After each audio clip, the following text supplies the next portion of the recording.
How to add green screen in Youcut. Ready to replace your background with anything you imagine? Let's add a green screen in Youcut. First, start a new project with your main background video or image. Tap the PIP button to overlay your green screen footage. Adjust its size and position over the main video. Now tap on the green screen clip and choose Chroma. Use the color picker to select the green background. Once selected, slide the threshold bar to make the background vanish.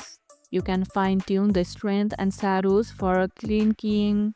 Play back the clip to ensure your subject stands out against the new background. If there's leftover green, use the feather tool to soften the edges and blend smoothly. Tell me in the comments what wall background you are adding today. Users unlock green screen magic in Youcut. Get creative and wow your viewers. And if this video helped, hit the like button, share it, subscribe and leave a comment. Thanks for watching and I'll see you in the next one.